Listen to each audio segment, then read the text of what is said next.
संध्याकाळी एक पार्सल आलं होतं, पण ते माझं ओपन करायचं राहून गेलं. रात्री प्रियांशला झोपी लावल्यानंतर माझ्या लक्षात आलं, की अरे पार्सल ओपन करायचं राहिलं.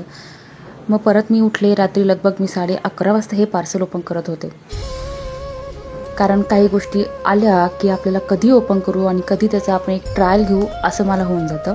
त्यामुळं पहिले मी ही लाईट ओपन केली आणि एक त्याचा ट्रायल घेऊन बघितलं.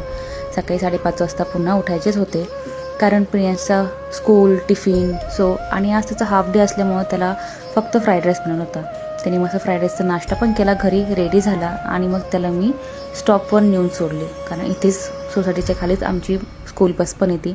घरी आल्यानंतर मी पण मग माझा नाश्ता करून घेतला आणि हो, उद्यापासून मी कमीत कमी शुगर इनटेक करायचा प्रयत्न करणार. आज मला जे काही खायचं आहे स्वीटमध्ये ते मी सगळं काही खाऊन घेणार आहे, जी पण माझी इच्छा होईल ती. कारण मला स्वीट खूप जास्त आवडतं, माझ्याकडं कंट्रोल होत नाही, पण काही गोष्टी आपल्याला कंट्रोल करावं लागतात. उद्यापासून मी कमीत कमी शुगर इनटेक करणार असं मी ठरवलं. संध्याकाळी मग प्रियांशला घेऊन गेली होती क्लाससाठी. त्याचा क्लास वगैरे अटेंड केला त्याने. बराच वेळ मला पण तिथे थांबावं लागतं, कारण त्याला घरी परत घ्यायला यायचं म्हटलं तर खूप अवघड जातं. येताना भाजीपाला आणला, तो निसून ठेवला. जेव्हा पण कधी मी हा पुदिना आणते आणि मी मातीमध्ये लावते तर तो प्रॉपर असा ग्रो होत नाही.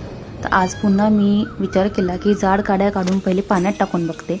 जर याला मुळं फुटली तर मग ती मी मातीमध्ये लावेल. बघूया ह्यावेळेस माझा हा प्लॅन सक्सेस होतो की फ्लॉप होतो. मग व्यवस्थित असा भाजीपाला निसून घेतला, त्यानंतर स्वयंपाक केला, जेवण केलं आणि असा होता माझा आजचा व्हिडिओ. भेटूया उद्याच्या ब्लॉगमध्ये. बाय.